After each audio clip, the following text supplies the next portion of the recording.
What's going on? This is Ryan with Automatic Comics. And something I've been noticing recently in some Facebook groups that I'm in and in the comic book collecting subreddit is that I've been actually seeing quite a few people that are having, I feel like, are newer collector questions. And I've also been seeing people saying that, they're new to collecting, especially CGC books, that kind of stuff. And I've seen some questions on things like grading, other stuff like that. And so I've thought about making a couple videos addressing some of these questions that come from newer collectors. It's always great to have new collectors in the hobby. You need new collectors in the hobby or the hobby dies. And so I want to help address some of these questions, look into this, because sometimes when people have some of these experiences, it can really turn them off, get them, not interested in comics. We want to make sure that everybody understands what's going on the same page, all that kind of stuff. So let's get into these. Let's check these out. I mean, hey, maybe CGC made a mistake when they were grading this, or maybe not.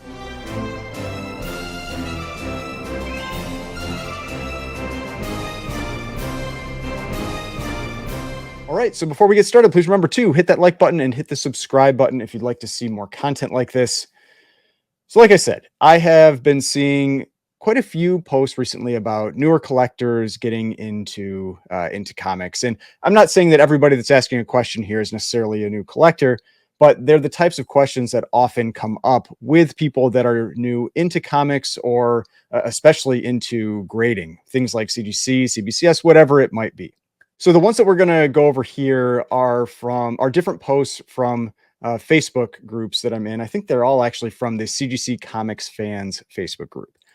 So this first one here was Chris Pine signing. It's weird how the book looks like a 9.8 and you get a lower grade. I'll have to look at the grader notes to find out why. Spoiler alert, there are no grader notes, but we can take a close look at this book and we can see what's going on here. And this is one of the big things that I often talk about with especially high grade grading. I mean, a lot of people just they don't tend to look close enough at their books. They think either I bought this off the shelf and I put it. I think I believe there were a few comments in here where people are like, I bought books right off the shelf, put them right in the bag and board, sent them into CGC, and I didn't get a 9.8. It's like, well, every book that's coming off the shelf isn't a 9.8. And so you need to actually be able to evaluate the books yourself. Do not ever assume that a book that you buy new off the shelf is a 9.8. I like every book I bought when I was a kid back in the 80s and 90s. I immediately put in a bag and board, and I've gone back as an adult and checked through those books. I don't think any of them were 9.8s, maybe one. And this is hundreds and hundreds of books. And it's just at that time, I didn't know to look for little things like the book had folded over and there's a little spine tick or whatever else. And this stuff happens, especially with the way that they're shipped. They aren't shipped bagged and boarded. They're shipped in a box and they're shifting all around and bumping into things. And, maybe they hang over something at like the 7-Eleven or whatever, where you picked it up when you were a kid, that kind of stuff. It creates a spine tick or a bend. So you can never assume that kind of thing. It's also possible that they can receive damage, when people are handling them, when they're getting graded. That is something you always need to consider when you're sending a book in for grading, is that damage can happen on site, and especially with signings. So just, always take that into consideration as well. But with this book, one of the great things about this one being signed very recently, graded very recently, is that we can go to the CGC website, look up the cert number, and get some nice high definition pictures of this book, the front and back cover. Back cover is key, because I've seen videos on YouTube before where I've seen people say that they were shocked by the grade they got and then realized, oh, I never looked at the back cover. They had bought a book from a shop, looked at the front looked clean, it was already bagged and board, and they sent it right in. Never even looked at the back cover. Back cover could be missing. Like anything could be going on in that back cover, and the back cover also affects the grade. And that is the big element that's going on with this book. So we go over here, we see Star Trek Countdown to Darkness, CGC Signature Series, signed by Chris Pine, 9.0. Now, the first thing, we'll start on the front cover. A little close to Chris Pine's face there, but I mean, the first thing you can see here, obvious spine tick. I mean, guaranteed, like, spine tick right there. Now, you can get a 9.8 with a spine tick. You can even get a 9.8 with 2, maybe even 3, another spine tick. So I don't know if it's coming up on the screen, but I can easily see it on mine. So there's two very clear spine ticks already on the front cover of this book. One right here, and then one right here.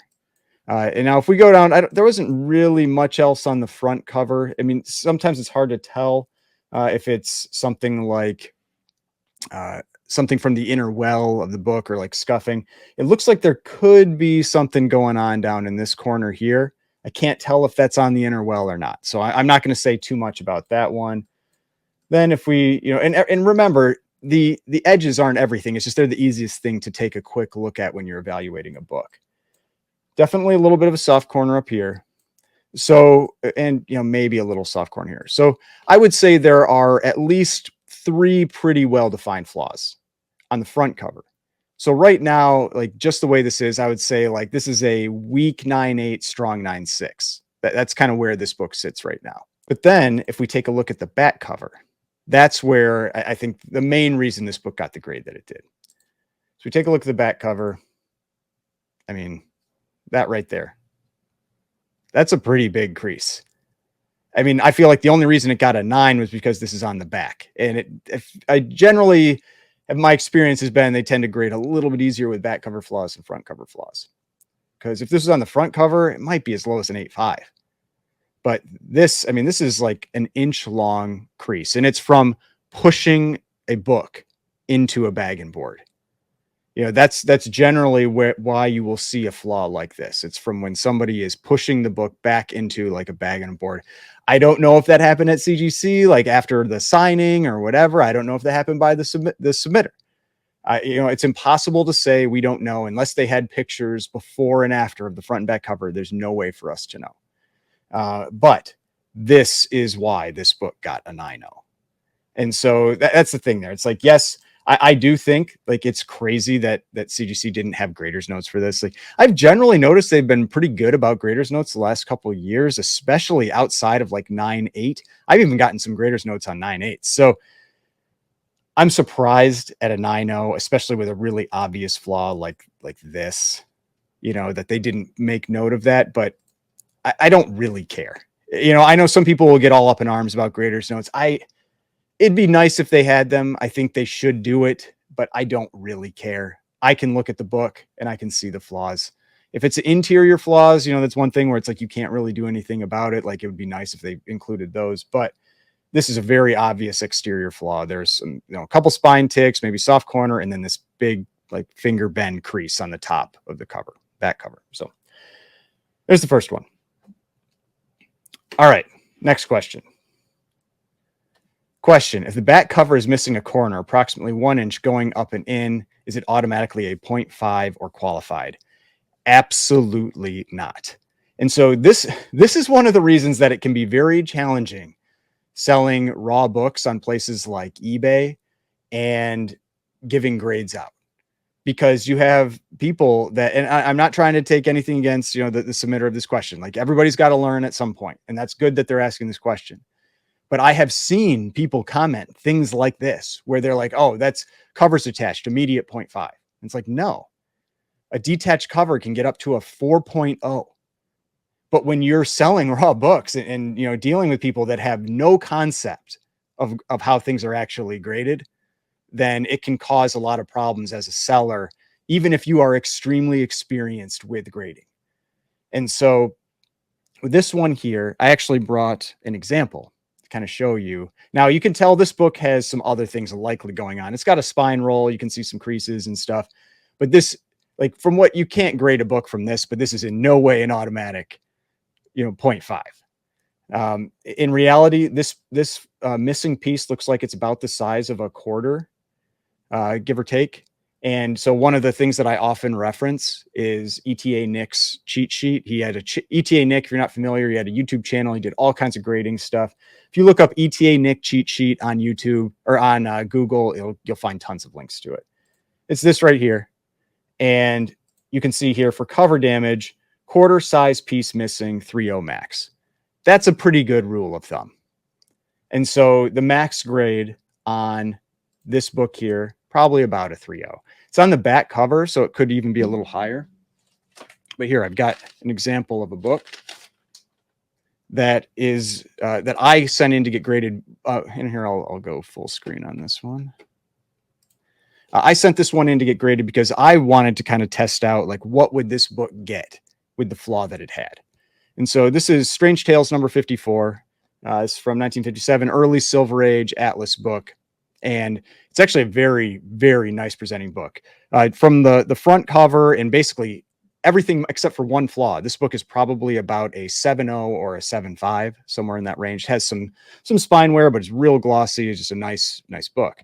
But when you flip the book over, on the bottom here, it's got a little stain and it's missing this piece right here. You can see this book got a 4.0. So this piece that's missing is a little smaller than what's missing on the example photo. And this one got a 4. And so, I mean, that's around what I was expecting it to get, but I wanted to see, I wanted to test it out. And that's one of the best ways to really learn what types of grades you're going to get is submitting books. I mean, yes, you can buy the CGC grader's guide and all that kind of thing. It has some useful information in it, but I generally find they don't always follow what's in that grader's guide. I've talked about that in other videos. And so I find that I trust what they do, not necessarily what they say. And this is what they do, And so that book got a 4.0 with a piece missing that was a little smaller than a quarter. And whereas otherwise a very nice copy of that book. And that when I have flaws like that, I refer to them as limiting flaws. So it's if it has that flaw, it's not going to get above a certain grade. And that's generally a pretty good way to approach grading, especially when you have one larger flaw. So with this one, you would say the limiting flaw, depending on what's going on the front or, whatever else is going on in the book, could be this. Maybe the highest grade this book could get is a 3 or a 3.5. And then you work from there. All right. So now the next one. This is a pretty common question. This one we're actually going to refer to the grader's guide for this one. This is talking about a date stamp here. And it says, hey, everyone, does a date stamp kill the grade when sent in for grading? Thanks for any info.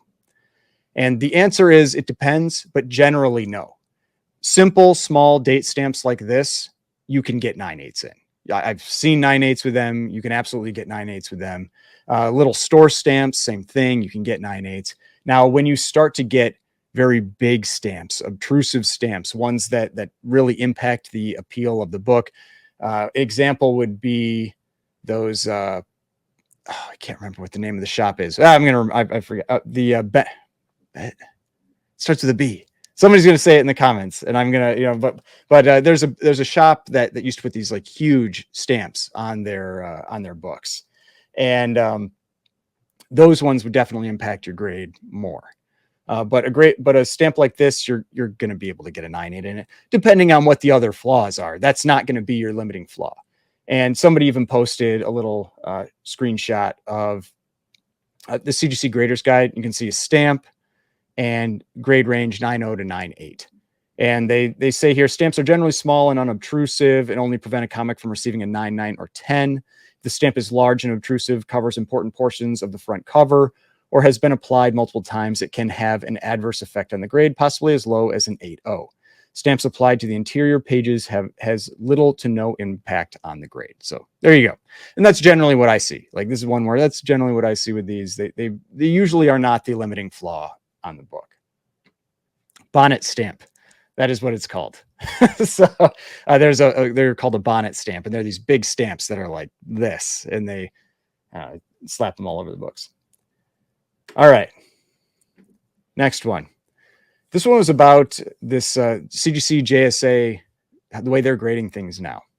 So slightly confused with this one, sent to CGC JSA and arrived as a blue label. Shouldn't it have been yellow with a black streak on the top?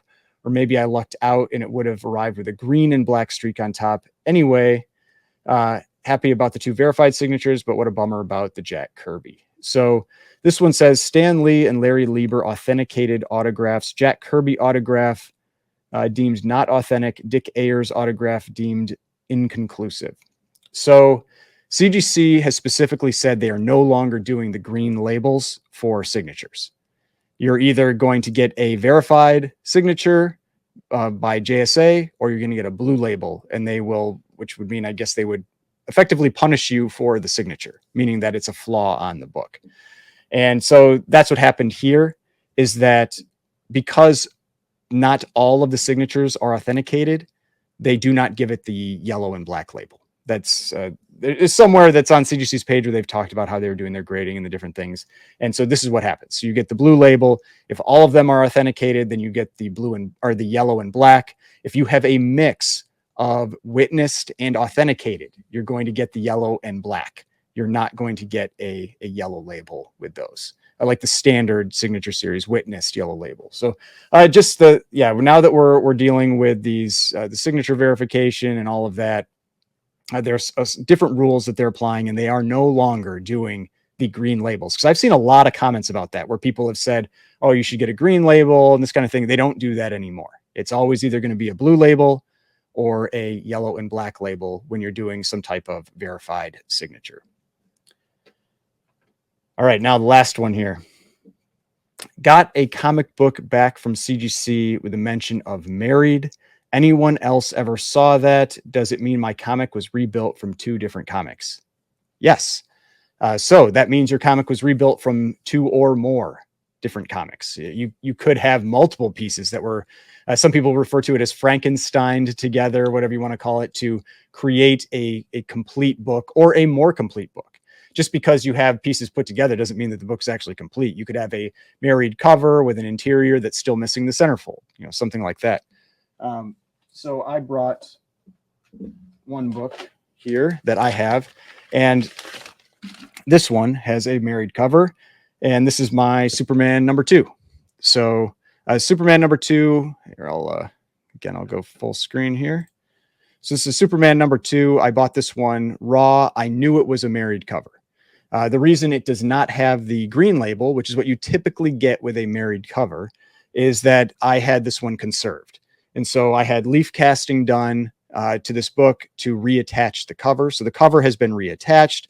The leaf casting is this kind of like white that you can see along the spine. It's basically filling in missing paper with new paper. And it strengthens the book, makes it so that this book can last many years from now instead of, crumbling apart. This one also had a bunch of tape along the spine that I had removed as part of that whole leaf casting process. Then here's the back cover where you can see kind of a little bit of that leaf casting along the spine too, that white paper. But yeah, so that is so this one says, conservation includes leaf casting to cover and interior reinforced, and cover married. And so this one has a married cover. The cover is from a different book than the interior. The interesting thing with this one, and I talked about this when I got it back, because I was annoyed because I had to send it back in again. Now CGC covered it, but when they returned this to me, they did not notate it as a married cover. And now, granted, when you do leaf casting, things like that, they can't really tell. So I had put a note on the book that said, this is a married cover. And they either, I mean, who knows, maybe it fell off at some point, something like that. I don't know. But yeah, so it had come back and said that it was like a normal, like complete book. And I didn't want that on there, because then I'm the only person that knows that, and then it could mislead someone down the line. And so I sent it back into them with a, like the free mechanical when I saw the error on the label, and they fixed it and they tagged it as a married cover. But that is what married means. It means you're taking pieces from multiple different books, putting them together. Typically you will get a green label. If there's other things that are done to the book, you could potentially get a purple label, or in this case, a conserved label, which is I like the conserved labels. I think a lot of people like the conserved labels because they look very much like the universals. You get the blue label with the gray stripe.